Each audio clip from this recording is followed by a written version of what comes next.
I want to begin with several words of thanks. I want to thank Time Warner and Con Ed for their support of this program. It indicates the dedication that they understand from the importance of public service in the state. The second bit of thanks that I want to offer is to all of you, both newly elected members, the people who are serving today, and the people who have served in the past. We understand how difficult it is and what kind of sacrifices are involved in effective public service. And we believe that the very least that we can do is try to pull together the expertise that you see in the room today and the promise of continued support out of the press, out of academia, in the interests of a sound and functioning state and the interests of the people that you have all been elected to serve and that you have served in many cases with great distinction and that many of you are going on to do in the years to come. The School of Public Affairs is one of the nation's largest schools of public affairs and administration. We have about 1,000 graduate students and a couple of hundred undergraduates as well who find themselves in positions of influence in nonprofit, hospital, and government across the state and increasingly across the nation and throughout the globe. We have a robust team of scholars interested in many of the programs that you are interested in, and we are very keenly interested to help you try to think through some of the problems that vex all of us and which, of course, come up with many, many different solutions during the course of the day. I cannot announce today, so this is a pre-announcement, but I think it's worth knowing, that on Tuesday morning, former Chairman Volker and Dick Ravitch are going to be unveiling their recent, they've been going through all of the states and looking at the budget situation of the states. On Tuesday, it brings it right back home, and it's going to be New York. And that will happen up at Roosevelt House on 65th Street by Hunter College. At that event, there will be an announcement about a new CUNY Institute for State and Local Governance, which is housed here at the School of Public Affairs, but draws on all of the rich resources of the City University of New York. And I would urge you, please, to get on the mailing list. Actually, we'll put you there whether you like it or not. And to participate in the programs that the Institute sponsors, which will often, I'm sure, be co-branded with City and State and other institutions. But that's a wonderful armature to think about some of the things that matter so much for the state that we love and the people we wish to serve. I'm going to keep my remarks very brief and introduce Vice Chancellor Jay Hershenson from the City University of New York. It is terrific to have you. It is terrific to be collaborating with City and State, and it is my pleasure now to introduce Senior Vice Chancellor of the City University of New York, Jay Hershenson.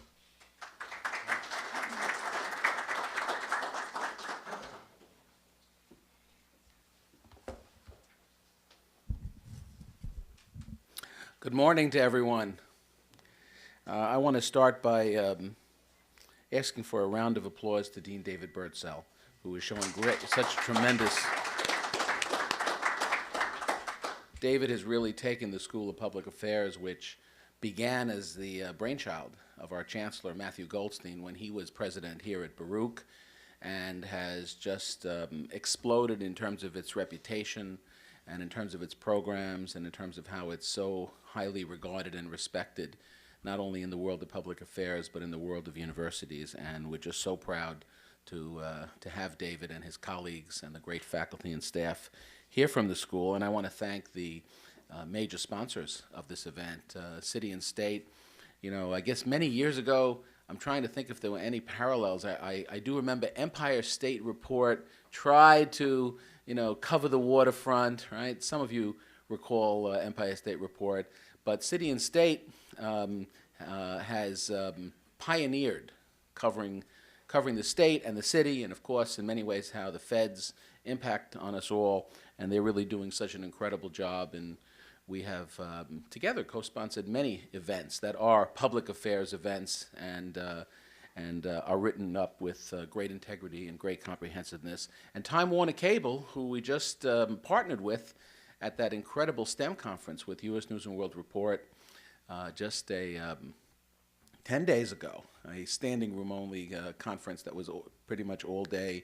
And Time Warner Cable has proven once again what an innovator they are. And I have to say that it's a special pleasure to see Jerry Kremer, who I learned a great deal from when I was first involved as a student leader and then working at CUNY. I've worked at CUNY since 1847. So, yeah, although I started when I was 8 years old, and along the way, you do have the chance to meet people who are just incredible experts, and I can't think of anyone that you could have had here this morning with greater expertise about how state government works and how sometimes it doesn't work as well as it should than Jerry Kremer. And thank you so much for being here this morning. I'm going to sound a couple of serious notes in my greetings today because it's a serious time, and obviously the events of the last day in Connecticut, put us all in the position where we're all having conversations with our families and with our children, and talking a lot about some of the larger issues of whether it's mental health or gun control or safety. These are issues that are very much on their mind. And so it's a little bit of a segue into the fact that we here in the city and on Long Island and in New Jersey obviously have had to cope with and grapple with the post-Hurricane Sandy aftermath. And the reason I mention that is because you are doing this conference at an institution, Baruch College, which, while first and foremost has a terrific academic reputation, I want all of you to know that Baruch College was one of 10 City University campuses that opened up its doors in the post-Hurricane Sandy aftermath to serve as a temporary shelter for residents in the city who needed assistance, who lost power or in many cases lost their homes. And Baruch did it without power. Can you imagine that? Baruch did it without power.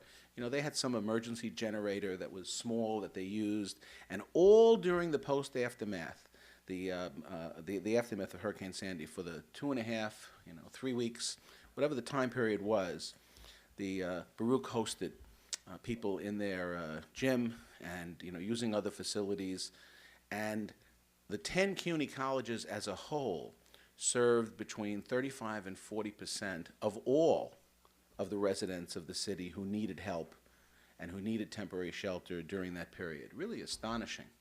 But I guess for us, not so astonishing, because that is part of the role of a great urban university, that you have to rise to the occasion, whatever the situation is. And yes, we were concerned about several of our campuses that were impacted. Manhattan Community College, the water came over the highway, and that impacted some of BMCC. Kingsborough Community College in Brooklyn, as you can imagine, being right by the ocean, suffered significant damage. Hunter Bellevue, which is down on 25th Street, a little further over, a little too close to the FDR Drive, suffered damage as well. So obviously we had our issues, but I'm especially proud of the fact that 10 of our campuses were utilized that way, and we had, of course, volunteered. We had planned that for quite some time, and Baruch stood especially high. The other point to be made about Hurricane Sandy is that we have, in a system this large, many faculty and staff experts. They're experts that you can call on in your legislative roles. And right after Hurricane Sandy hit, we put out a new website in which we showcase faculty and staff experts in storm control, in climate control, in emergency management, and infrastructure, and transportation. Of course, Baruch stands very tall in terms of having people available that can be utilized. So we have been sharing that around town. It's just a reminder that as you fulfill your legislative roles, there will come many, many times where you'll want access to faculty and staff experts to talk about bills, talk about legislation, talk about research, and you should call on us to do so. We're also very proud of the fact that we had a tremendous, and continue to have a tremendous, core of student volunteers. We have faculty and staff who have been working with students all over CUNY, who have been distributing FEMA applications, working in the neighborhoods, helping to remove debris. This student volunteer effort is something that, again, you want to find ways to plug into an institution like CUNY, because we are serving a record number of students. We're serving 270,000 students now, just on the degree credit side, another 250,000 on the adult continuing ed side. And there isn't a weekend that passes, and many times during the week, where our students are not working with distressed communities in the city. We have an academy called the Malave Leadership Academy that's coordinating that. And our chancellor has established a program called CUNY Helps, higher education linkages to programs and services. Anytime you develop a program, you got to come up with an acronym that you can fill in the words after you've done it. And it's called CUNY Helps because we are committed to an urban Peace Corps that will be permanent. Because I think everyone here in the room knows that this is not going to be the last time that we have to face challenges. And we need to face challenges in ways that allow us to tap our students and our faculty and our staff. So as I describe those efforts on our part, what I'm trying to get across is the fact that while we all share in the emotional response to these crises when they occur, they also give us the chance to rise to the occasion and to capitalize on our assets. And finally, lastly, CUNY is a system with fabulous internship programs. And as you look at how you staff your offices, there are many examples of interns who receive their, jump into the water, working in the legislature and working in governmental offices. I think back, Stanley Fink started as an intern. Borough President Freddie Ferrer started as an intern. They started in our programs, by the way. And with the help of Tony Maniscalco and his colleagues, we can work with you to first and foremost make sure you have access to the existing legislative internship programs. Certainly that's true with the Assembly and the Senate. And then to learn a little more about what other kinds of programs, fellowships that are available in the university, so you can tap the talent. We do have some local district office internship programs as well that we started with a number of the caucuses over the years. And you want student talent around you because it's energizing and it's a great experience for the students. And invariably, you'll find that you'll be hiring some of them because you'll have a great experience with our students. So I'm very proud of you for taking the time on this Saturday morning to learn from the wizards and to do everything possible to professionalize your operation. And I just want you to know that CUNY is a true partner, a willing partner, an enthusiastic partner as you move forward. Thank you very much.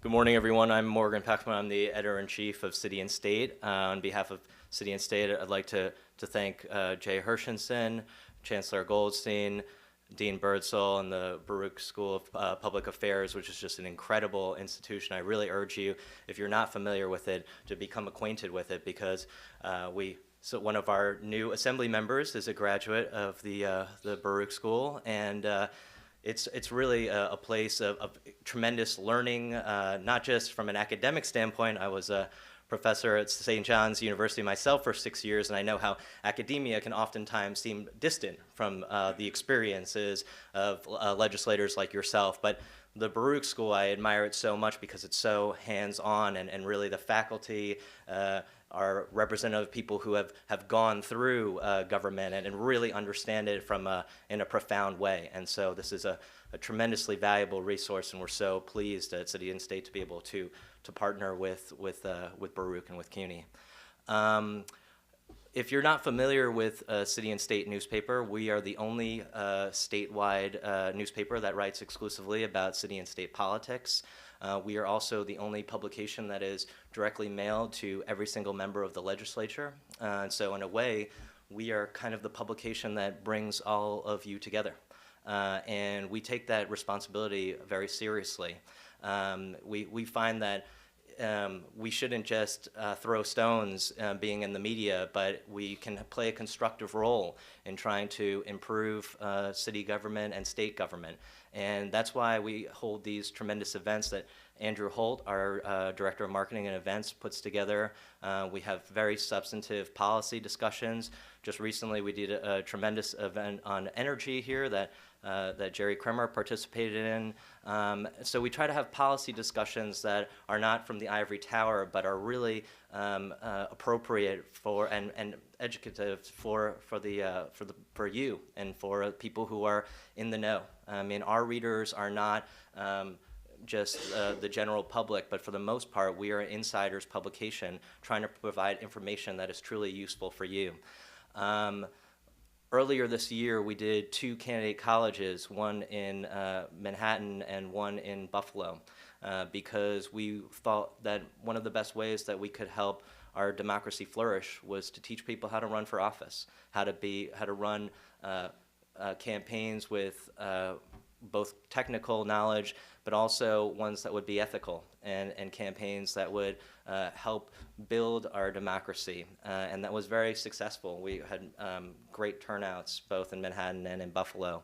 And in that same mode of thinking, we thought, you know, here we are writing about the legislature all the time. Isn't it our responsibility to help our new legislators become as acquainted with Albany as possible, because it can be such a difficult animal to navigate, and we're so pleased to have such tremendous experts, people who have served their whole lives in Albany, to be able to be here to share the wealth of their experience. We've designed this to be deliberately a very intimate event. You know, we hope that it doesn't seem like there's a dais and you're just the audience. I feel that if something is said and you want to raise your hand and ask a question, like, please feel free to do so. I mean, everyone can even move forward in the room. I mean, it's this is really an attempt for all of us to share our collective insights into state government, and so we can flourish in this next session in Albany. You know, we are, as Jay was saying, we are faced with such tremendous problems. I mean, not just because of Sandy, but now because of the fiscal shortfalls that will come as a result of the terrible disaster. The governmental battles, right, over leadership. Obviously, everybody's been reading about what's been going on in the Senate, and we depend upon you. The people of New York State have put our faith and our trust in your leadership. And City and State believes that it is our responsibility to give you the tools to be the greatest legislators that you can be. And we have assembled some panelists who have really exemplified the best that the Capitol can offer, and we hope that you can benefit from their wisdom. Without further ado, I'm going to just welcome our first panelists. Senator Stewart Cousins is confirmed, but she hasn't arrived yet this morning, so we're not sure. She might join us in the middle of the panel. But our 2 other panelists, Assemblyman Jack McEneny from the Capital Region, one of the most knowledgeable people about both the Assembly and the history of our state, just a wealth of knowledge. Unfortunately for all of us, this will be he's sunsetting in the Assembly.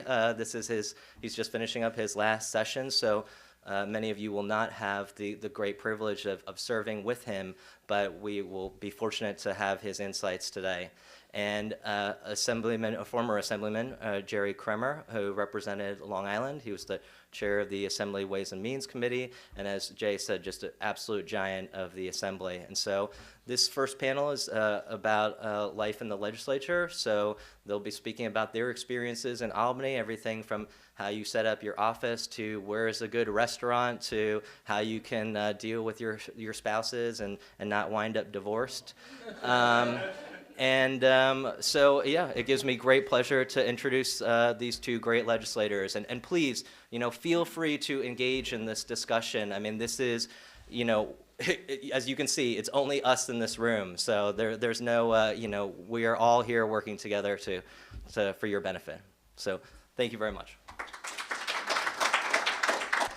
I'm still looking for a good place to eat in Albany, Jim. I know they're there. But I'm convinced that time has passed me by when I keep saying, where's a good place to eat, you know, as I'm frequently in Albany. But, you know, it just dawned on me, I was sitting here, I was elected to the State Assembly at the age of 26. I know, I don't want to outdate myself, but in 1965 general election, started serving in 66. I served at a one-year term, and then the federal courts threw out the redistricting plans. And we had to run again a year later, which my wife just absolutely was ecstatic about. Then I served until 1989. I was elected to my 13th term. I served as Ways and Means Chairman for 12 years. And then I was elected to my 13th term and had an epiphany one morning and said, do I really want to go back and do this again? I'm not going to wait around for the next guy who's above me to die or go to jail. I decided that's not a career path. And I just made my mind up at that point that having served in local government and having served in Albany, that it was time to move on. But to those of you who are coming in, the first thing I thought about is that the very first day I was in office in Albany, there was a strip of paper on my desk. It was on everybody's desks. And Jack can attest to this. This was the legend found under the New York State Capitol back in the mid-1800s, which said, no man's life or property is safe while the New York State Legislature is in session. And so, you know, I'm sort of going to move around, but start out with some basic concepts. Number one, congratulations. Check your privacy at the door, okay? Forget about privacy. Forget about all the things that you hold dear from the standpoint of your life is in the public spotlight. The media today, who are much more scandal conscious and are looking to be muckrakers, except for city and state, have a tendency to want to focus on everything and anything. And you may say, well, it may only be the New York Post or one of these other papers, but all the papers today, weeklies, dailies, they're all the same. So you're about to give up your privacy. Forget about family obligations. Oh, you have a vacation planned? Oh, really? Well, they're voting on the budget tomorrow. So that vacation you were planning, you know, put it off to the side. I'd love to get down to my daughter's school play. Well, we have a vote tomorrow. Forget about it. There are 6 events on a Saturday night. You didn't go to the 7th one, and a bunch of people say to you, how come you didn't come to my event? It becomes a function of choices. It becomes a function of prioritizing how you're going to function.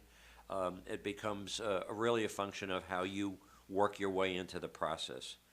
Talk a little bit about communication. If you want to survive, and I don't want to cover too many things, because Jack and I are going to go back and forth, and you know, I consider him the Albany sage. So communication, okay, you want to survive, you better become a communicator with your constituents, and that is answering your mail promptly, answering your phone calls promptly. Don't promise more than you can deliver, but you've got to be available, accessible. I can only tell you that in 1966, we had roll-top desks in Albany. Mm-hmm. They were very exciting. And, you know, when you would open up those roll-top desks, you would have these little compartments. We were 5 men in a room because in those days we didn't have the legislative office building. And, of course, there were 5 of us crowded into a room. And there was one assemblyman from Suffolk County, Charlie Melton, who was defeated after his first term. And we were going through everybody's desks to clean out before we moved to the next room. And I opened up his desk, and all the mail that he'd received in 2 years was still there, unopened. So it's a cautionary tale. When people communicate with you, even if it's not your problem, answer it or refer them to somebody who can help them. But just literally, he had over 2,000 letters stuffed into his desk that were never opened. And we figured out why he lost. It was one of a few other reasons. But those things happen. Let's talk about constituent service, because you have staff people here. If your cousin Nancy or your cousin Sydney or your cousin Charlie is interested in being on your staff, it's one thing. But if they're not people friendly, if they're not organized, and they don't have the ability to be constituent friendly, be careful who you hire. Get the best people that you can who relate to other people and who can do constituent service. I can remember a congressman from Long Island by the name of Lester Wolf, who was chair of the House Foreign Relations Committee. Lester had about 9 terms, and they were very successful. But when he ran for his 10th term, his constituent service had broken down dramatically in his office. People were not answering calls. People were not responding to constituent visits, and he lost his next election. And everybody in the media ascribed it primarily to the fact that he had just fallen down dramatically on constituent service. And people remember when they come to you, their experience, and if it's a city hall experience or if it's a county legislature experience or anything, just don't say this is a county issue. Send them off to the right people in the county who can help them. I'm going to go over to Jack, and we're going to go back and forth. We're going to interrupt each other because we've been in the legislature. Thank you very much. I did not have the privilege of serving with Jerry, but I have what was his office, which is a lovely corner office, which I actually got as a freshman. And it was sort of a dirty deal. And the freshmen came in and they looked at it. What it is, they wanted, you remember Dick Connors, they wanted my predecessor's office in the Capitol. And it went to program and council. So they said, well, this is my local office, my district office, and it's also the Capitol office. So some people gave me the room I'm in is not a lot smaller than this room. And freshmen came in. For some reason or other, I wasn't in the lottery, and they would come into the office and they'd look around and they'd go, wow. But they were happy, because freshmen will be happy in a closet. They're happy to be there, right? No problem. And why do you get this? I said, do you have a district office? Oh, okay, that makes sense. About 3 weeks later, they appointed committee chairs, people who had been, and by the way, if you're a Democrat and you know about stipends, or Lulus as they're called, you're not going to see a stipend for probably 8, and if it's real slow, 10 years. So whatever freshman pay is, that's your pay. If you're a Republican and in the minority, you get a stipend immediately. Before you know where the men's or ladies' room is, you get a $9,000 stipend, because there are fewer Republicans than there are Democrats, but there are also more Republicans than there are committees. So everybody's got something actually in both houses. There's a title, except for freshman Democrats, and you could go a number of years. But anyway, finally people were getting committees, and they would walk in. The fellow who took over that office after you was Matt Murphy, right, who was a personal friend from Niagara Falls, and he left and let me get in there early, I think November or so, and I said I knew this wasn't going to last, so I said, get artwork, no books go on their side, make it look like I've lived there for ages. I held press conferences in it and so on, and then they called up, and we were getting a lot of heat, and these new committee chairs were saying they needed a room with a conference table, and they needed this and they needed that. And they would walk in, and the secretary would say, he's not in there. I know. And they'd go in, they just about measure for drapes. So they talked most of them out. John Iwashko was the head of operations. Finally, a call went in. And I just picked it up. We had caller ID. I said, how bad is it? Well, maybe we gave you too much for a freshman. He said, maybe we can fix you up with a larger type thing. I said, that would be a terrible loss of face. I'm the former county historian. I wrote the history book on Albany. You ripped me out of the Capitol, which, by the way, was a horrible office. You had to stand on a chair to look out the window. It was in the attic. And I said, that was a terrible loss. Then you put me over here. Oh, Jack, nobody knows you're there. I said, I've had press conferences. I had a reception after I was sworn in, etc. So he pushed, and I'll tell you after the name of the person that was in character who was demanding it. And I said, I always thought this was a full-time job. My predecessor took it full-time. It was officially made full-time in 1974. Before that, you got your pay in 6 months. And in 1974, they decided you'd get it in 12 months like every other state worker. But still, governor, mayor, any of the historical titles, there's no time. It's full-time or part-time, depending on what you want it to be. I said, I was going to be full-time, but I wrote a book and I did a couple of other academic things, and I think I'm going to go on sabbatical for 6 months a year. And I have, by tradition, and I'll continue it right up to New Year's Eve, the obligation, the constitutional obligation, to be the acting speaker for 1.5 minutes of glory every other day all year round. And on weekends, when we're in session, to age the bills, we create artificial session days. So I said, tell so-and-so he can have the office. And it's got all the original furniture, the LOB, and it's got a lovely gavel. And the gavel has to be hit every Monday, Wednesday, and Friday. July, August, September, October. I tell him the fall foliage up here is just lovely. And that ride from Westchester County, you can't beat it. And then turn around and go back. And nobody ever went after that office again. So I had the best freshman office. I've been there 20 years. We're having an open house to say goodbye to the office. And that office was Jerry Kremer's office at one time. So all the artwork comes down on Thursday. Jack, I want to give a footnote, for professorial footnote. I was talking to Stanley Fink one time about the size of the Democrat conference. And I said, Warren Anderson can, who was the majority leader in the Senate, Warren can give everybody a stipend, and you can't. So Warren has an advantage. And Sure. And Stanley said, oh no. There's a lot of discipline that arises out of my control over who gets those stipends, and the fact that not everybody gets them is very helpful to the leadership.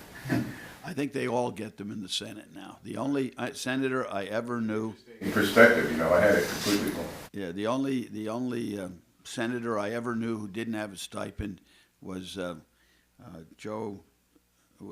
Ralph Marino, because they had a coup.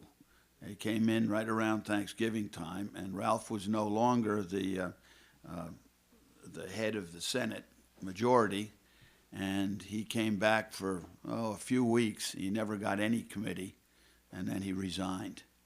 But that was the only senator I ever knew that didn't have the stipend.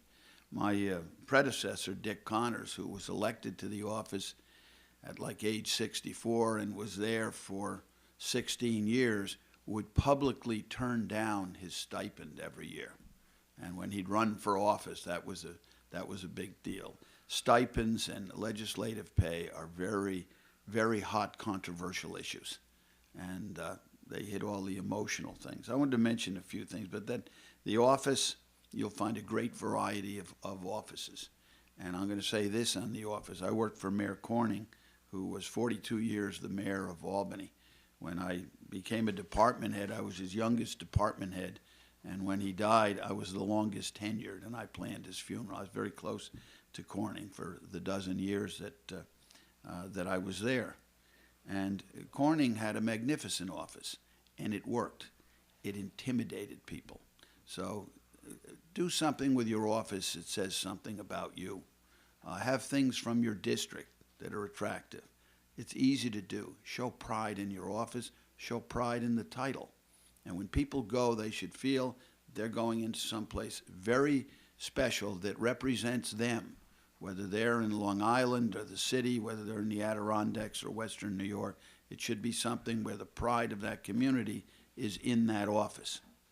A few thoughts. One is handling the press. And another anecdotal story. I am known for quotes, and they sometimes make the New York Times, and I'm frequently, if you Google me, you'll find me saying all kinds of things, some of them fairly outrageous. And another member came up to me and he said, how come they always go to you for the quotes? In those days, we didn't have the cell phones. I was there, it'll be 20 years at the end of this year, and we had beepers. I kept mine right to the end. There's only I and very old drug dealers still had beepers. And finally, I was dragged into the 21st century, and I'm getting better at it. But I said, well, is your phone in the book? No. So I said, do you have a beeper? Yes. Do they have your beeper number? No. I said, you want to know one reason they call me instead of you? They don't know where you are. Oh, well, I don't want to give them that. And then there was another one who was more available, and I said, how come you don't go to so-and-so? He says, he never says anything.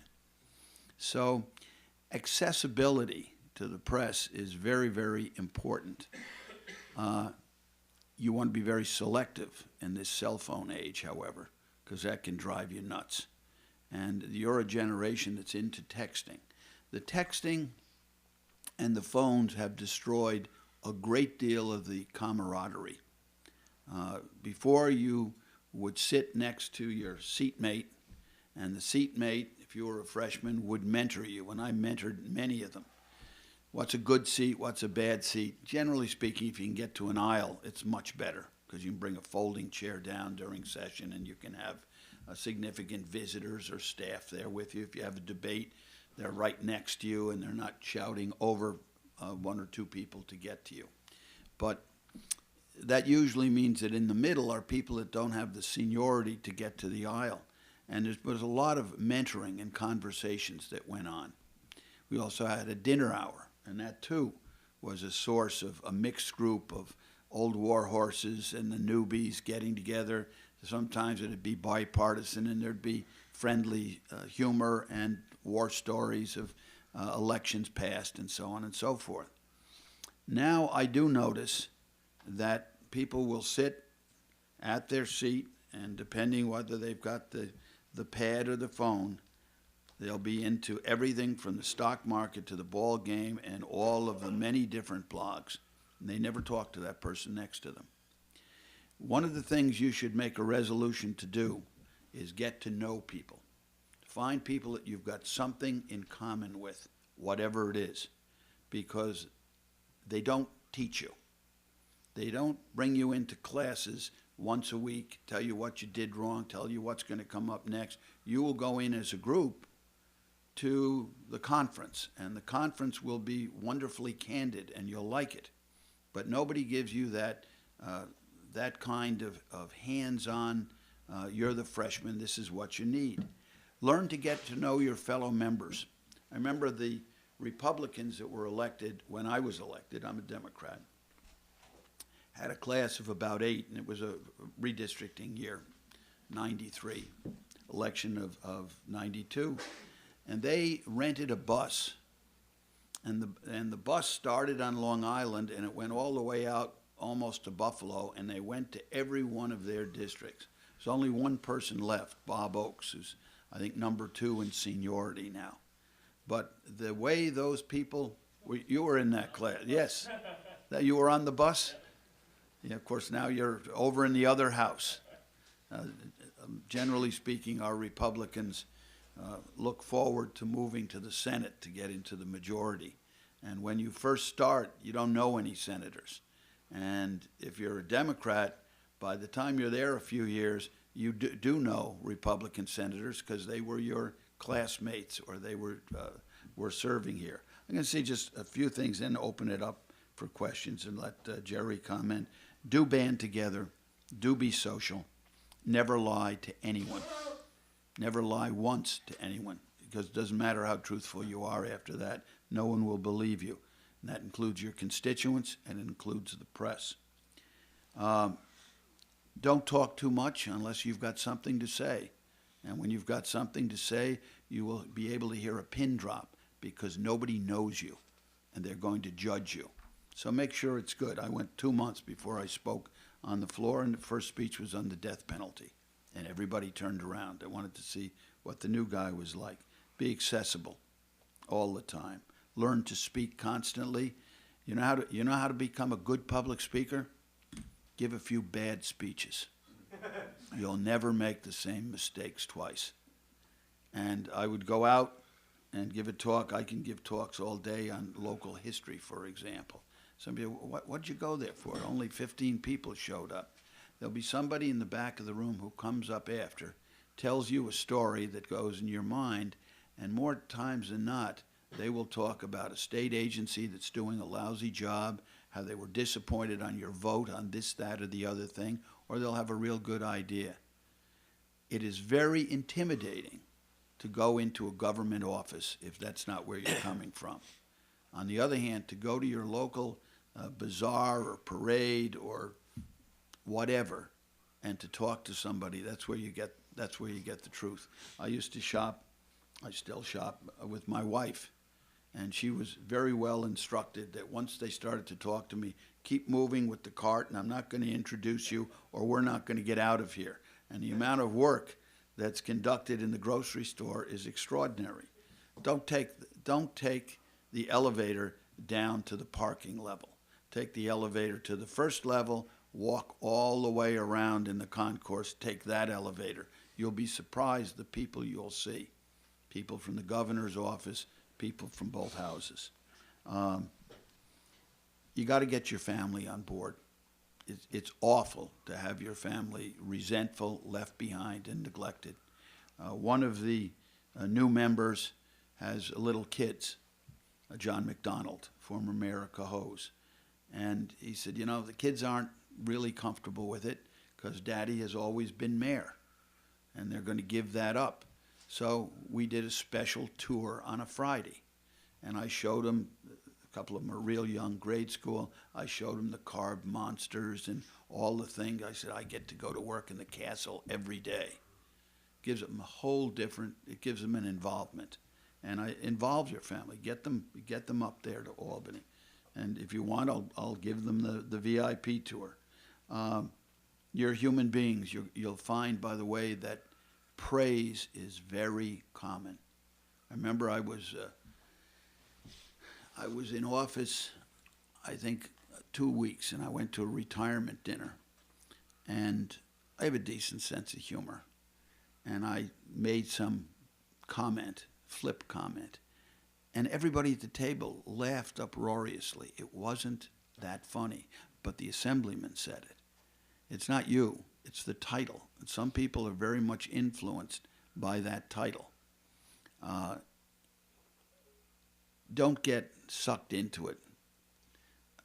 Don't get sucked into that type of fame that you get is very fleeting, and they'll turn on you in a minute. You know, don't start to believe your own press on it. But you are human beings. You'll get 20 notes of thank you, and one nasty note. Guess what note you're going to think about all day long? You know, we are human beings, and you can't let them get you down. As soon as you get in there, someone will call up and say, we would love to put you on the honorary committee. Watch it. Because then you find out, after you said yes, that it's only $250.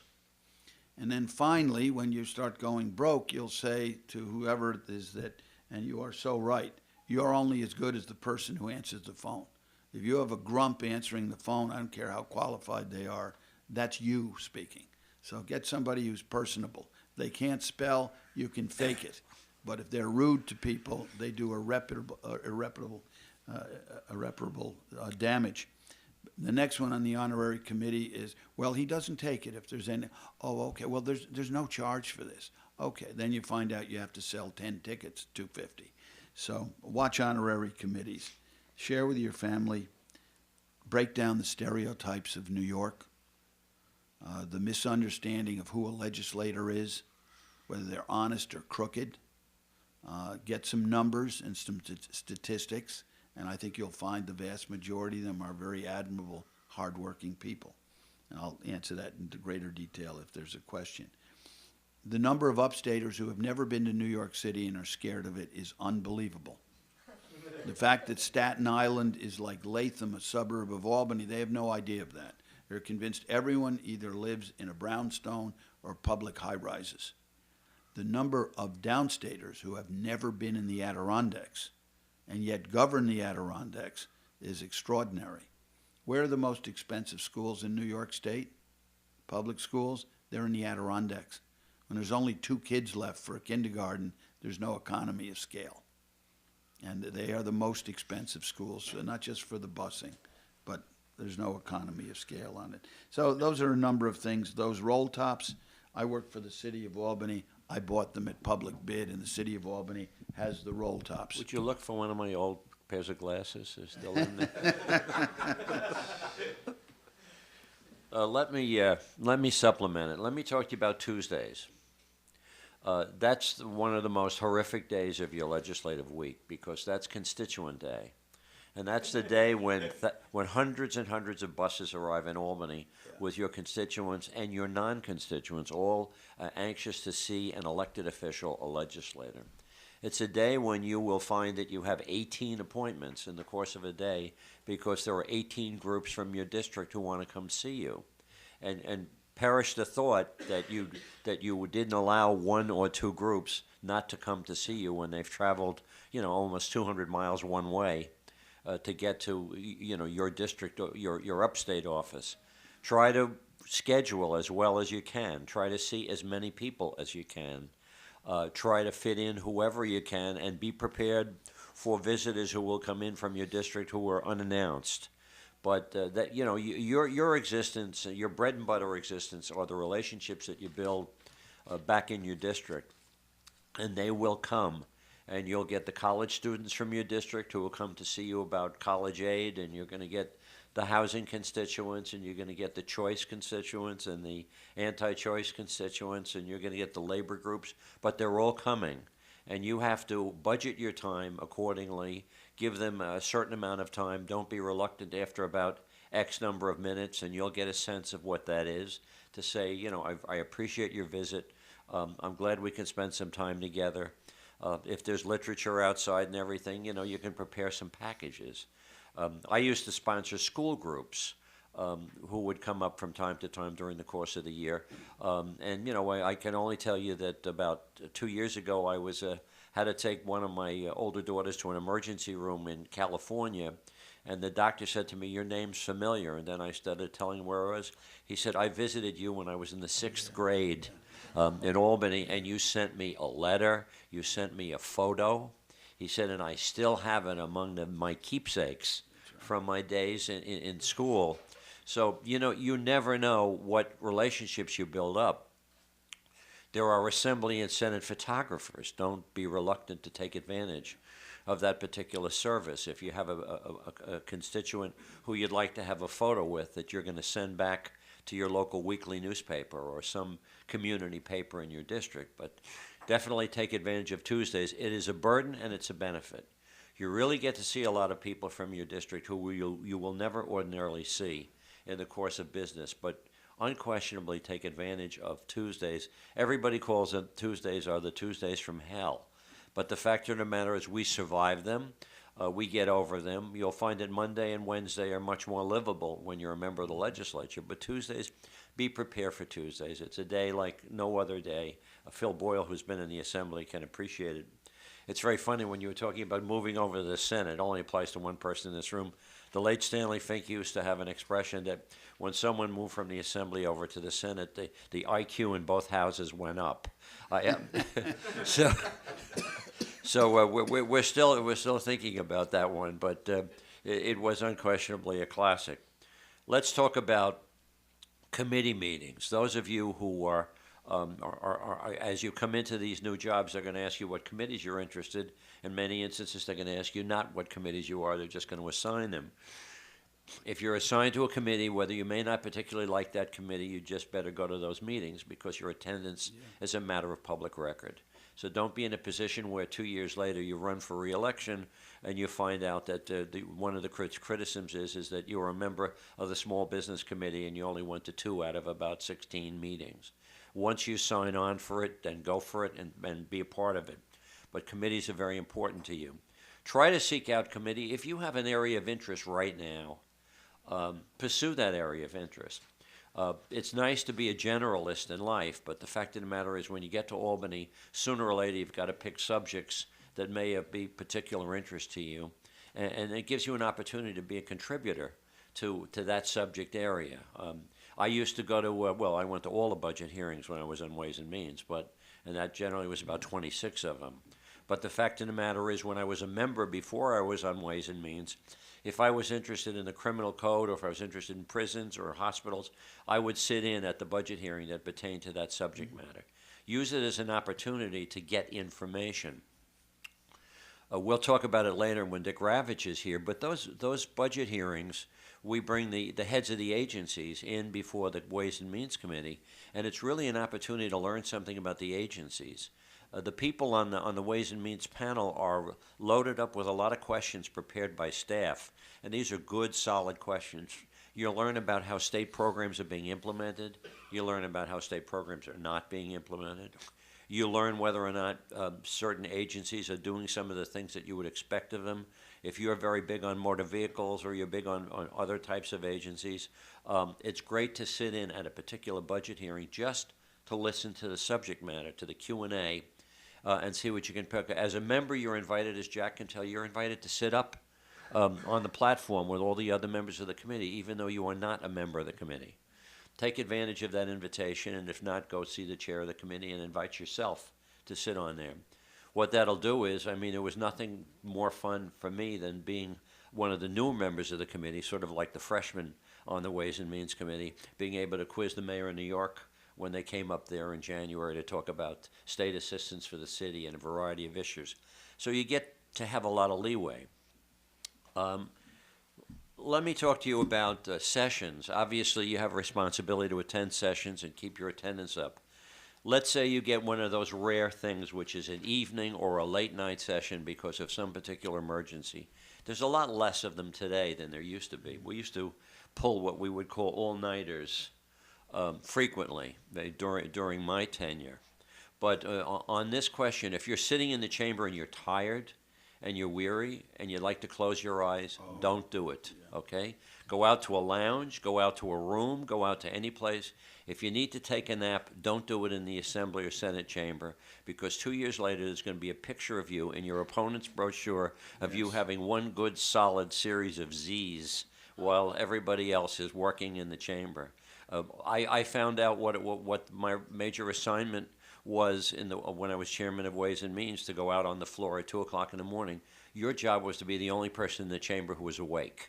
So, and that was my function, not only to debate bills, but also to make sure that I was the most alertest on any particular issue.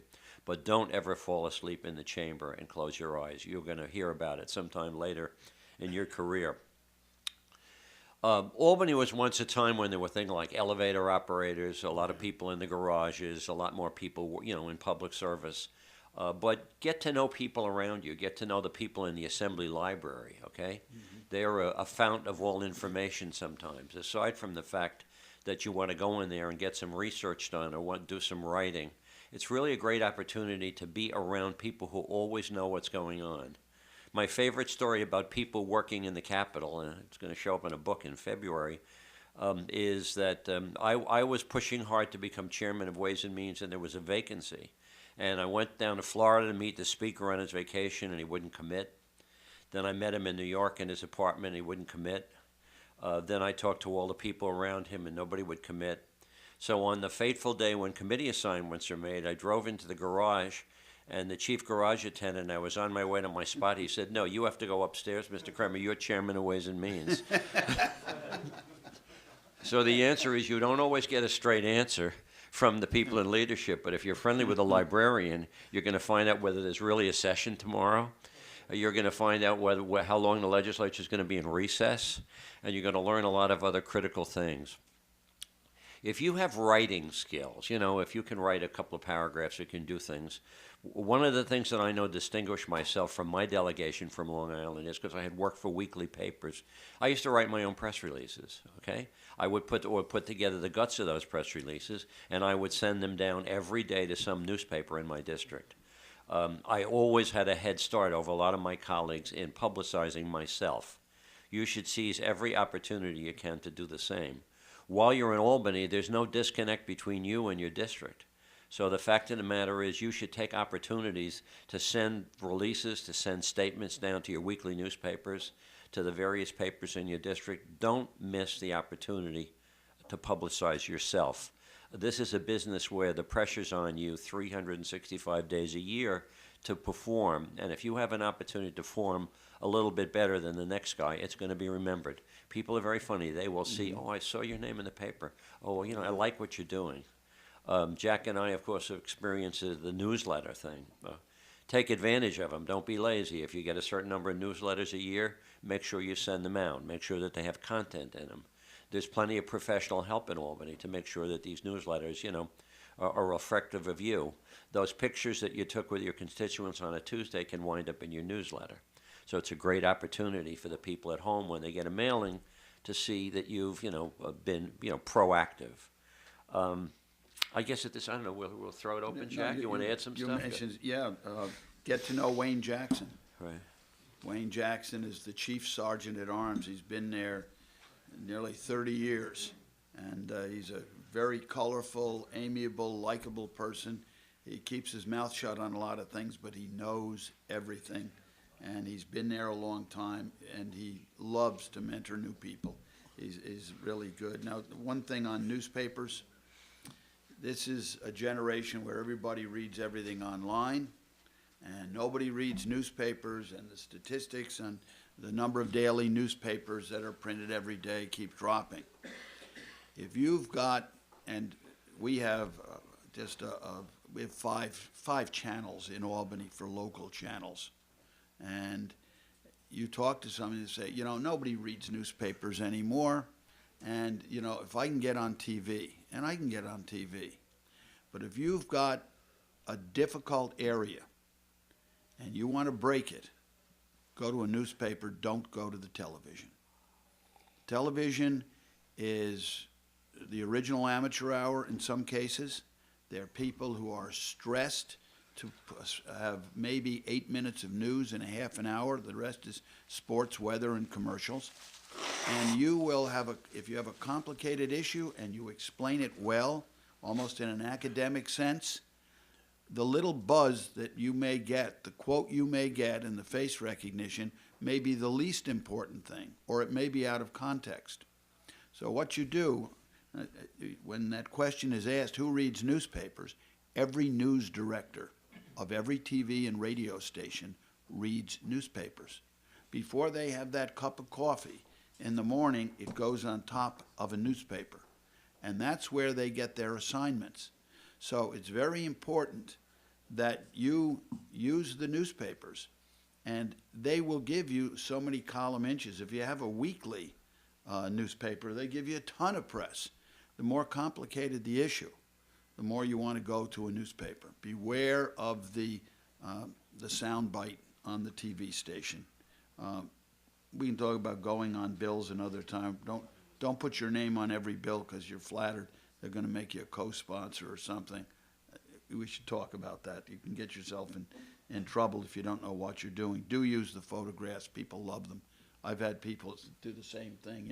I went down there with my Cub Scout pack when I was a little kid, and I still have the group photo, and they all get a group photo. Get to know on committees.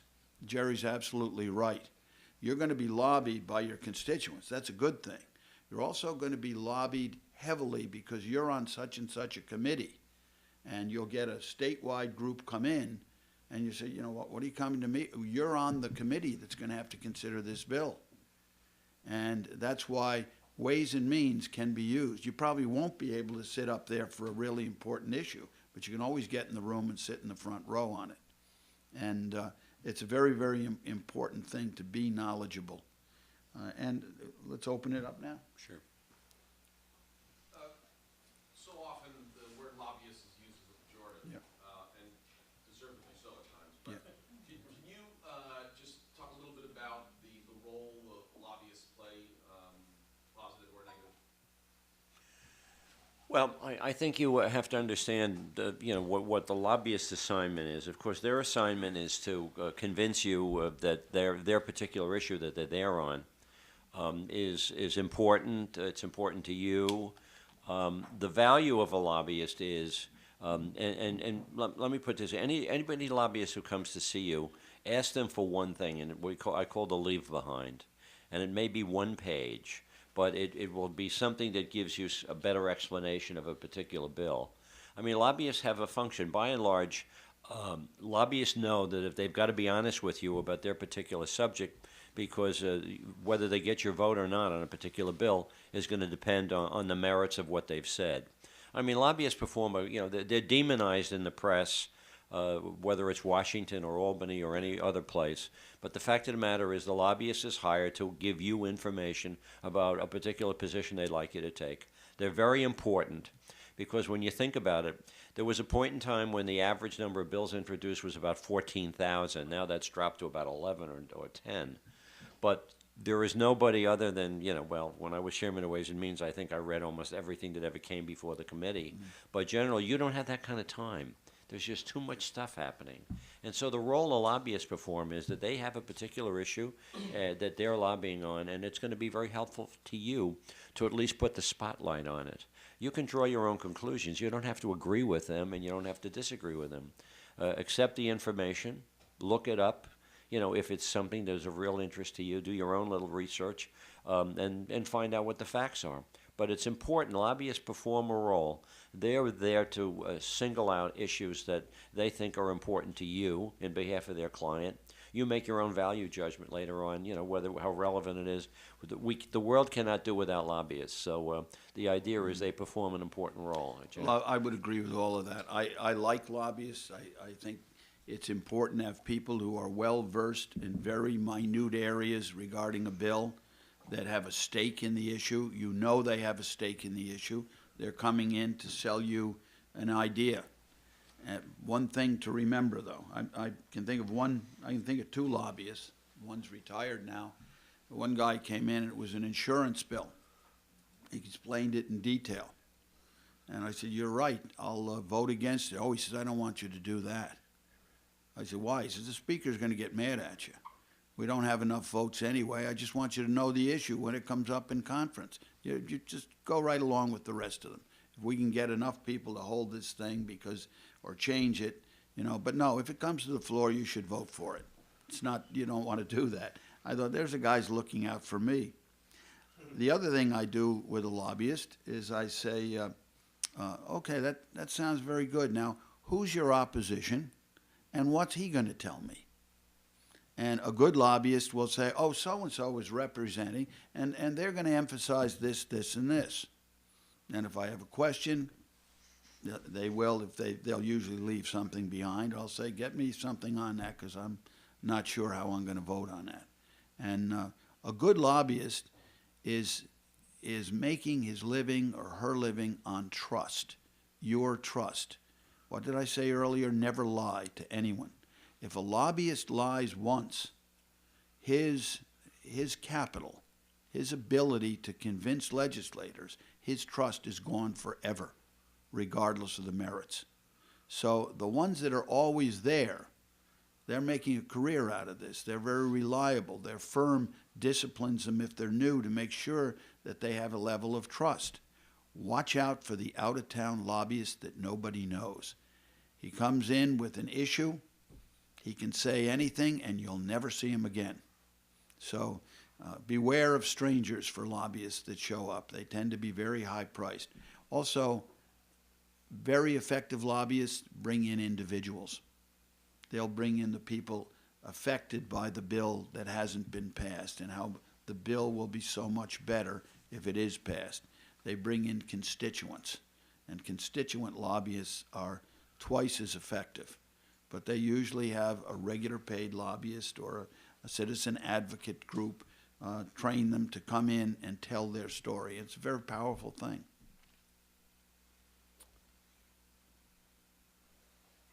Yes.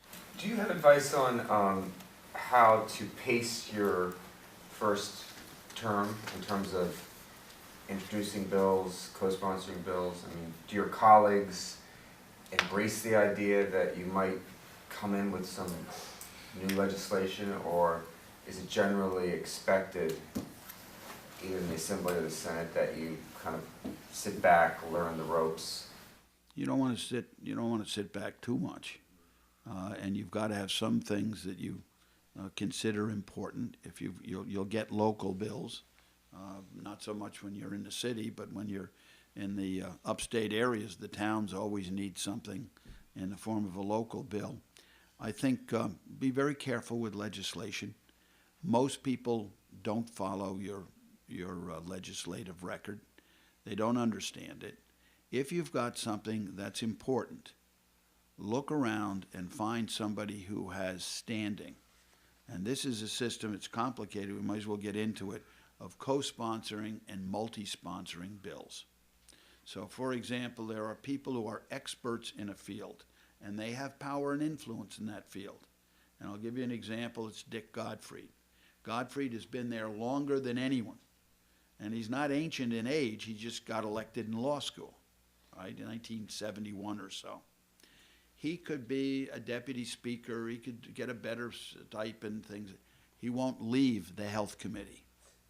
And these people are like warlords, that they own that issue. Eddie Sullivan was that way from the west side of Manhattan. Eddie read every bill, hired his own staff, and was very strongly opinionated. If you have, he had higher education. If you have a bill in their field and you write up the bill so you get credit for it, you don't have to be a lawyer. That's what we hire bill drafting for. So you let them know what you want. It comes back. They've researched it for you. And bill drafting is underappreciated. It's like your family lawyer. If you send an idea down to a bill drafter who is an attorney and he says, you know, you're working on that, this guy's got the same thing, they lose their job. That's confidential. They cannot share it. And you can wind up with Republicans and Democrats serving the opposite party or serving the Senate. These are professional lawyers. Right? So you get back what you want. Okay, who are you? You're just a freshman. You're not even on the committee. So if it's a health issue, there's one of our veterans. If it's a health issue, you go to Gottfried and you see if you can get him to co-sponsor your freshman bill. Now there's a tremendous credibility. Sometimes you'll see a bill that comes in a certain field, and that bill is from somebody who knows nothing about that field. And you go and you look at who the co-signers are, and if there are other people, if there are people who are missing who are recognized experts, then they're doing a favor for a next-door neighbor that needs a bill. It's not going to go anywhere. You need that credibility. If you don't have it yourself because you don't have the seniority, get some names on there of respected people that are experts in the field, because their imprimatur is very, very important. Talking about how to pace yourself in general, first session is really tough. You're thrown into this mix of lots of people, lots of issues, lots of concerns, the pressures from back at home in your district. And I think your first year, you got to get to know the people around you, get to try to understand where you think you're going with respect to some particular issue that you like to embrace. Open yourself up to new areas that you've never before. Don't be in a rush to try to get 66 bills listed in the index. It really doesn't matter. I mean, you may want to multi-sponsor or co-sponsor a bill, and you're going to be one of 60 people on the same bill. Give yourself time to take a breather, okay? You just don't have to do it all the first year. Clearly, the first year is a preparatory to the second year when you have to do a lot more because you feel the pressure building up. But the answer is you got to pace yourself. Get to know the place, get to know the leadership, get to know the people around you, listen a little bit more to the debates to get an idea about what's going on throughout this world called New York State, and get a feeling for what the issues are around the state. Make some friends, get to know some people on both sides of the aisle. It's very important. As Jack indicates, you're from downstate New York, get to know some of these upstate legislators. The greatest tutorial for me before I was ever in a position that I was responsible to be all over the state was the relationships I built up from guys in western New York and in Syracuse and in Binghamton and Essex County and all those different places who would talk to me about their issues and their problems. And get educated the first year. There's no rush to judgment. You don't really have to do everything possible the first year. There's plenty of time to get a lot of things done, but really get yourself seasoned during the first year so you feel more comfortable in the second year, starting to embrace other things more carefully. One of the things I think Jack and I both learned is we may have a very distinguished colleague who comes to us and says, I really need you to be a co-sponsor on my bill, or I really need you to be a multi-sponsor of the bill. Take a look at it. You know, maybe you're signing on to a bad destiny for yourself in the next election by lending your name to a particular bill that's going to do a lot of harm to you. Don't be in a rush. There's a lot of great bills that you can put your name on, but be choosy, be picky, if you will, and evaluate it from the standpoint, is this an issue I want to get involved in?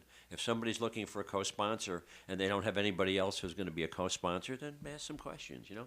Maybe it's hard for them to get a co-sponsor. So the answer is pace yourself during the first year. You can't be all things to all people. You know, get it done slowly, absorb as much as you can, and take advantage of the opportunity. You know, it's a great, great opportunity. You can go on a bill anytime. You can go on it after it's voted on. Right. That's considered a little tacky, but it can be done. But it's very nice to be able to say, when you're out and you're getting heat on something, and the big bills, you know, the minimum wage and things like that, they'll open it up to everybody in the conference, right?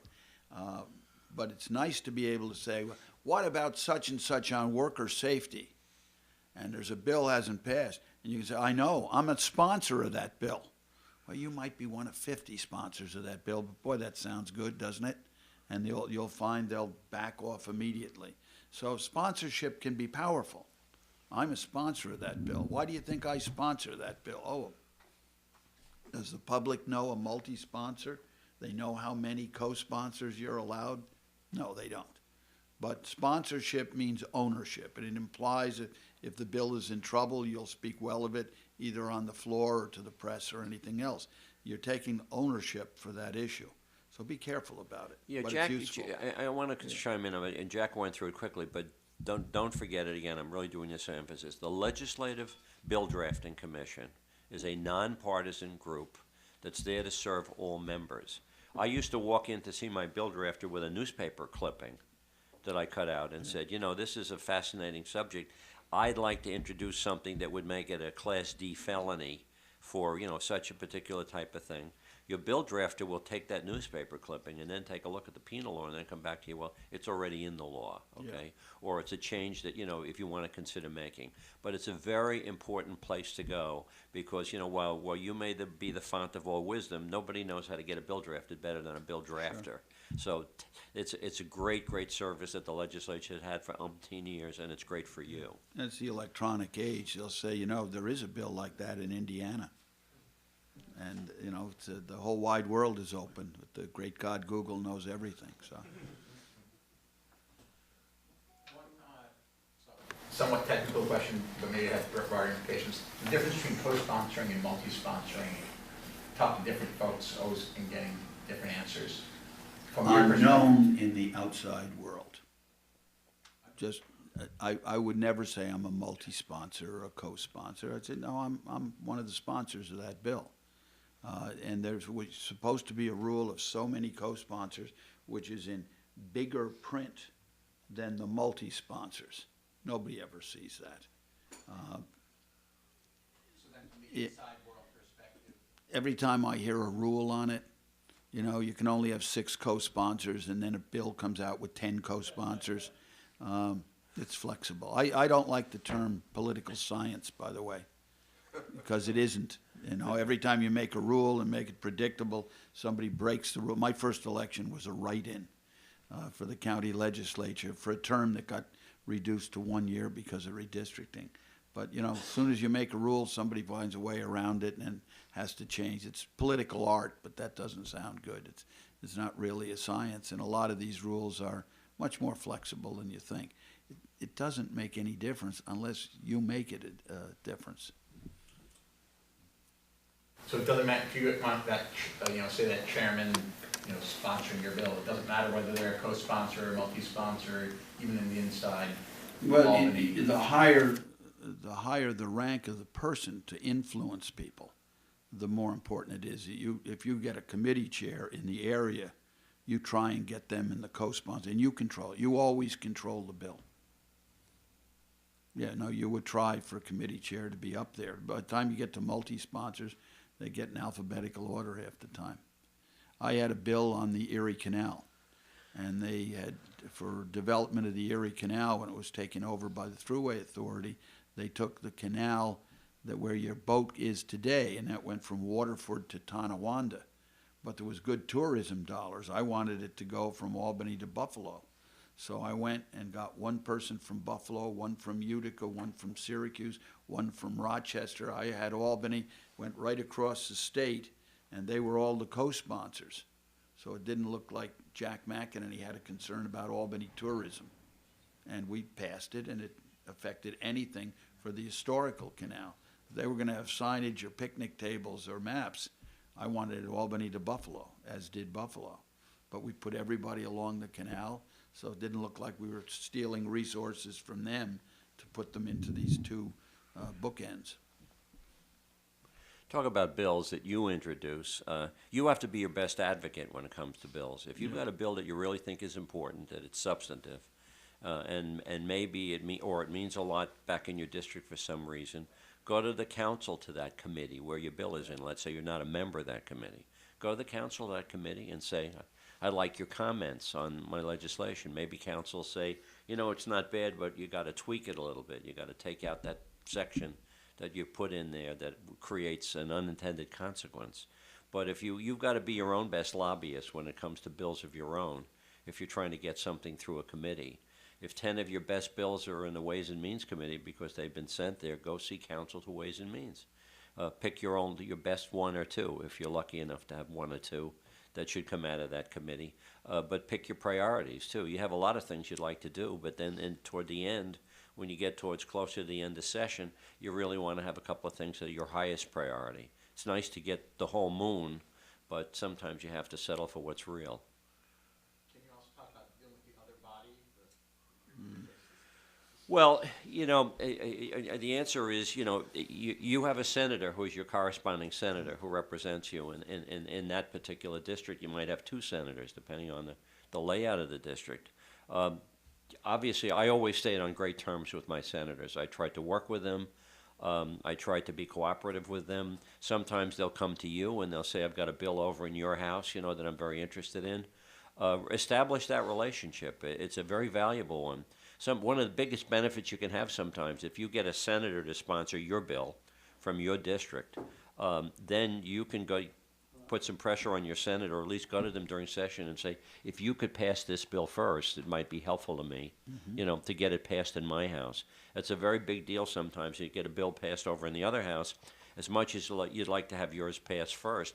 To get that bill passed might give you a little momentum towards getting your own bill passed. I used to have my senators come over and say to me, can I pass this bill first? Would you mind? And I say, okay. In 99% of the cases, I said yes. So the fact of the matter is, you know, work with your senators, regardless of party. Work with your senators to try to see what you can do to get your bills advanced. When you've got a bill that's over in the Senate and you're a Democrat in the Assembly and whatever, I can't say what the hell's going on in the Senate anyway. But if you're a Democrat in the Assembly and you have a Republican senator and he turns out to be in the majority, you know, you might have a better chance getting help. If you've got a Democratic senator with some seniority and it's a bill that doesn't, you know, really cut along partisan lines, you got to work the other house when you have legislation if you're interested in pushing it along. You can't just make assumptions that the senator on the other side of the aisle who has your bill as well is going to want to move it unless you give it some momentum on your own. So you're a perpetual lobbyist for your own legislative program. You can never give up on that. What's awkward is when you have, if for example, the Senate were Republican, which is very possible, and you're just a real good buddy with you're a Democrat and you're a real good buddy with your Democratic senator, and you've got a great bill with good publicity, and he or she wants to show up at the press conference, wants to make it a uni bill, meaning introduced at the same day, you know, et cetera, you may just have killed your bill. So that bill will probably need a majority sponsor. And people in the minority, for anything other than a very local bill, are often told, we'll give you one bill, that's it. So if your person in the same party is the wrong party to be in the majority in the opposite one and goes on every bill you have and sponsors it, and they become all Democratic bills in a Republican House, or the reverse, it's not going to move as well. So you want to be careful giving away your bill as a uni bill to somebody who won't be able to deliver. Can you talk about some of the etiquette that might not be apparent for new members? I'm sure one of the last things you want to do is unintentionally piss someone off at us. Well, they did away with the beanies, didn't they, the freshman beanies? Yeah. Normally, when you're the new kid on the block, you don't try and speak on every bill in conference. You wait and you do it. And one of the things that's awkward is there is no assigned seating in conference. Don't believe it. There are people who've I sat in the same chair for 18 years. I remember coming in one year and it's in the back row, so it had arms. And I used to sit with Eric Vitaliano and Eddie Sullivan. One was far to the right, one was far to the left. It was interesting. It was a good friendship. And you looked forward to conference. I go in, here's a freshman sitting in the back row in my seat. And I'm sure he didn't mean it, and I went over and I said, I've been sitting there for 18 years. You want to give me a break? And he went and sat in a folding chair somewhere. But sitting at the table, who gets to sit at the table? There's no rules there. But the ones that were there last year, I assure you, were going to be there this year. So there's no point in I think you just want to approach that a little hesitantly. Let the other one sit down. Yes, Phil. Even veterans, let's say myself, I was at my first Republican conference last week. I had a big table, we had food, got a plate, sat down at the table. You're sitting at the table already? So I had to walk over and sit down in my lap. I was like, oh boy. The problem is none of it's written down, and you just sort of have to feel it. You know, if you're one of 150, it's hard to imagine that you're part of a chorus and you're not you're not doing solo all the time. And the answer is you have to work your way in. I mean, you know, get to know people, get to be a likable person. Don't be standoffish. You know, you're not ready for prime time in your first year, okay? I mean, it's okay. I think the guy who was the freshman who won the Heisman Trophy, maybe he's the exception nationally. But the fact of the matter is you're not ready for stardom the first year. You know, acclimate, get to know people, get to know the system, get to understand it. Take care of your constituents no matter where you are, Albany or down there. But just work your way into the process. It's, you know, it takes time, if you will, to become a member of a larger body. But the fact of the matter is you will become more effective because of the fact that you didn't try to push to the head of the pack that quickly. People respect that. There's a lot of turf in Albany on the part of the more senior members and everything, but they appreciate people who ask questions, they appreciate people who dialogue with them, and they want to get to know you too. So the answer is you know, ingratiate yourself, work your way into the system. The pressure is on you for enough things in the first year. You don't have to become the star. So the answer is just take your time, get to know the place, get to know the system. You'll have a lot of fun. Now, you don't have that problem back home in your district, because there's only one member of the assembly, and it's you. And you don't have to worry about that, so you become as visible as possible. It's a different set of rules when you're up in Albany. It's just a different set of rules, nothing written down.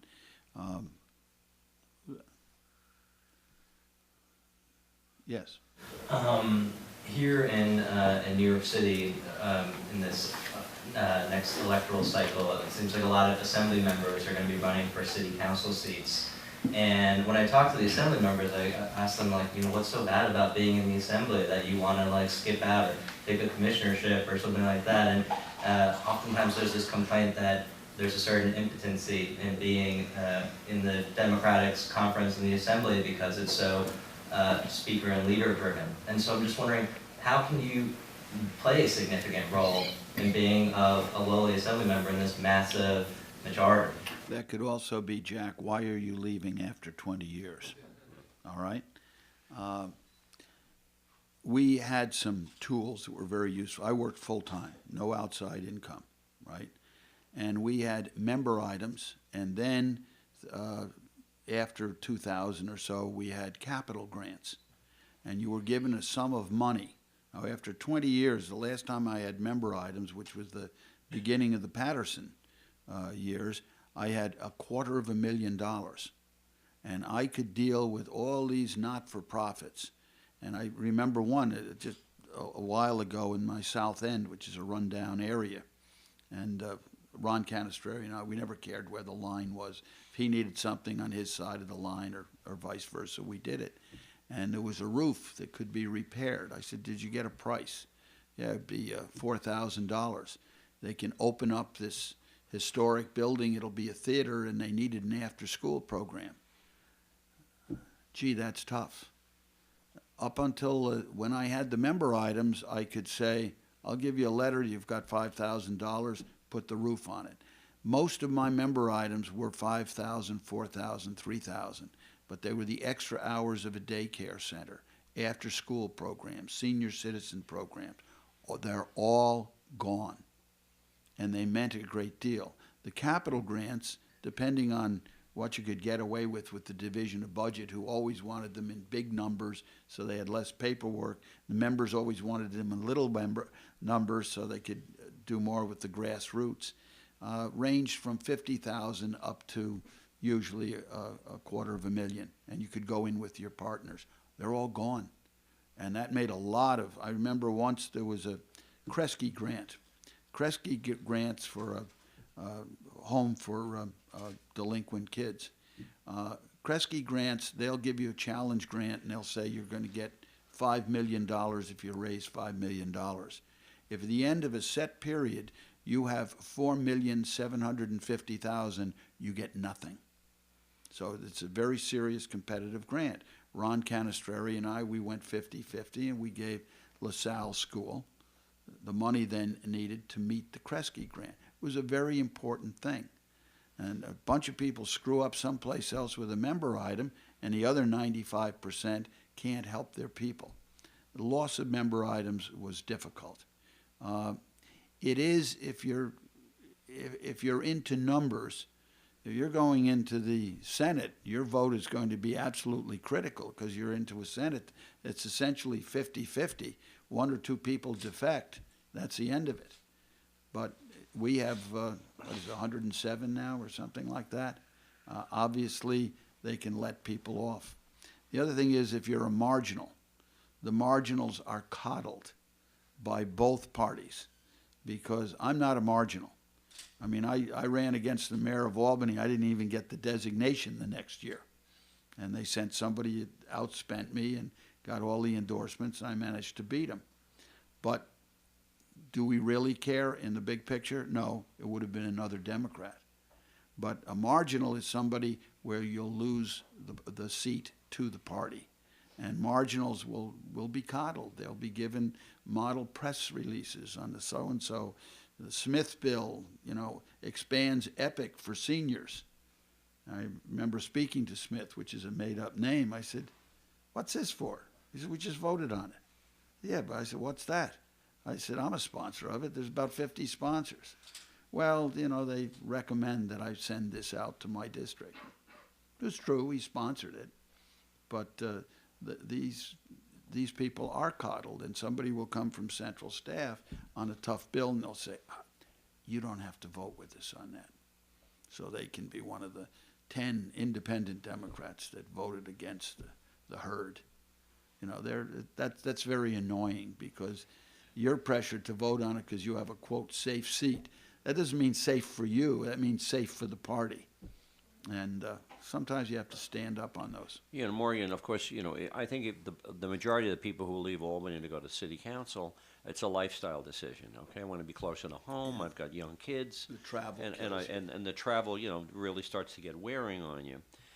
If you're going to stay and you want to be relevant in a large conference, 106, 107, it really goes back to picking your subject area, where you can make a difference in that area. I remember one of the members who just retired recently, Nettie Mayerson.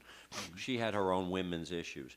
She pushed and she pushed and she pushed, and before you know, after all these years, she was in New York Magazine, she was in the New York Times about her relevance working on these issues. She fought for it for years. So the answer is, you may not necessarily emerge from the pack in Albany, from the standpoint of becoming one of the stellar stars, but you have an opportunity to make a difference while you're there in a large conference by virtue of the fact that you pick issues, you get involved in them, you persevere, and then you've satisfied what you should be doing, and you're a hero back at home as well, with a small constituency to deal with. But the answer is if you're going to be in Albany, then you got to pick a career path and a subject matter and something that can make you more relevant. Eventually, if you may be on issues, you're going to stand out in your conference as well. But the idea is that you're just one of a lot of people. Is you have to make a decision that you're going to be a little bit different. That's good advice. There are bills that I have introduced with some fanfare that either passed our House and didn't pass the Senate, but they changed behavior. I had a bill on, Albany County had the record for rabies, reported rabies incidents. And all across the state, there was an epidemic of rabies, and I put in a bill that would regulate that. And farmers in New York State, unlike any of the states that surround us in Canada, are not allowed to give shots for rabies. And that was a very good law up until 1945, when we started using killed rabies vaccine instead of live rabies vaccine. And over the years, as there were no incidents, all the other places gave it up. Some veterinarians would charge $90 for one shot, making a farm call. And I got all kinds of publicity on it. It never passed in the Senate. I put it in every year. The cost of a rabies shot in New York State dropped down to a very affordable rate because of the negative publicity and the reality of the bill. There's a daycare bill that I passed eventually that did get passed. I remember I felt good. I didn't know where it was going or whether they were using that to prosecute for false advertising on how well staffed you were, to oversimplify it. And 2 deaths had occurred. It was Jeremy and Julia's Law was the name of it. And I remember somebody ran a home daycare center, which was virtually unregulated prior to this. And a neighbor wanted to leave the kid there for a week. Said, oh no, they're cracking down on that. We can't do that. Multiply that by a few hundred across the state, you've saved a life. You know, this was a year when you had, what, 16? How many retirements? 16, 17 in the Assembly? I think there's 23. Yeah, but I used to look at some of the bills that were introduced by people who retired. Yes. And let me tell you something, it's a treasure trove, because you can look at it and say, boy, I wouldn't mind introducing that bill. Well, you're free to do it. I picked up a little obscure bill from a late Ralph Goldstein, I'll never forget. It was called the Automobile Lemon Law. Okay, I took that bill, I nurtured it for 2 years, had public hearings, made some changes, got myself Joe Bruno was then my sponsor in the state Senate. And we passed the Automobile Lemon Law. And how did I get it? I picked it up from a member who retired, who was chair of the Consumer Protection Committee. I said, I think I can get that bill passed. Well, I passed it. Took some time. With the issue that you just mentioned, public hearings, at what point or what criteria should you have to have these kinds of public hearings? I mean, you don't want to have one for every piece of legislation that you want to propose and discuss. Well, let's say you have an issue with in your district of where there's spousal abuse or something like that, and you've got a bill. I mean, you don't want to have too many public hearings on your own. You may want to have a community meeting in your community, which highlights you and highlights an opportunity to invite the different advocates to come to that hearing to testify. Once you commit to a hearing, you got to do some work, and that is you got to make sure you bring people to come and testify, as well as others who will come on their own. But the idea is pick a hearing, you do it occasionally. I would say I only did 1 hearing a year in my district on a particular bill. When you're a committee chair, you can decide with leadership's advice what kind of public hearings you'd like to have on bills. But if you're going to do something back in your district, pick a subject that you think is relevant to the district, line up your speakers, and make sure that you do something that, is a credit to you. You can also call it a town meeting. My daughter was the press person for Kirsten Gillibrand, who got in as a member of Congress. And she used to do Congressman on Your Corner. And she would do supermarkets, and she had a 10-county area and would visit every county. But she had the town meeting approach. I remember going to a couple of them, and she would have some staff there.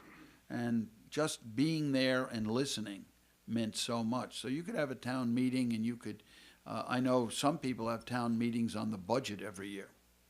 That can be a little bit intimidating because you don't know where they're going to ask specific questions. But they would, a number of them still do it now. They'll have a budget will come out, The governor's budget will come out. We're forming our legislative budget. They're all hot issues at that point, and they'll hold town meetings. You can do that. You don't have to share it with anybody.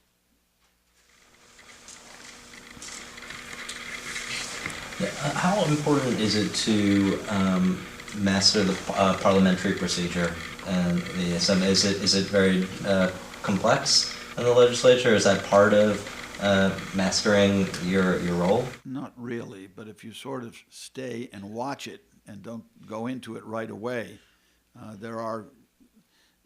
usually that's the kind of mentoring that the person sitting next to you would do most of the time. It's not that complicated. I mean, you know, there's all kinds of arcane rules, you know, in the legislature. You know, they're going to make a motion to discharge, you know, well, how do I vote on that? But the answer is, like Jack said, talk to somebody who's been there a little bit longer than you.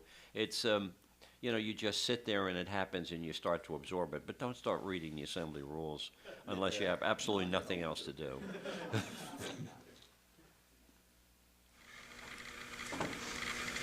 I'd love to hear more of your thoughts on life inside the district. Well, I'm the local at all times. So I have one advantage is that I sleep in my own bed at night. I can be to work in 9 minutes, and I never leave my briefcase on the wrong desk because I can turn around and get it if I do. You do it, you've got a major problem. The downside of life in the district is I don't have something that you have. He never showed up at my mother's wake. Oh, I'm sure he was in Albany, right? They know I'm in Albany. They can see me on TV, and I can't skip this, I can't skip that, and I do have those. It's not unusual to be out 6 nights a week, and it steals a lot of your privacy. You've got to be a person who's a public person. One thing that's frustrating, everything is late in the legislature. If you ever hear an immediate Democratic conference, don't believe it. It isn't. And it could be a half an hour later. And you could come in for the 2 o'clock session.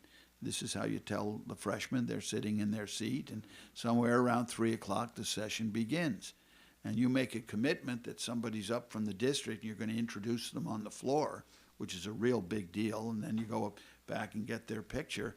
And these people are sitting there waiting because we're not in session for another hour. It could be 5 minutes. It could be an hour and a half. And that's very, very frustrating.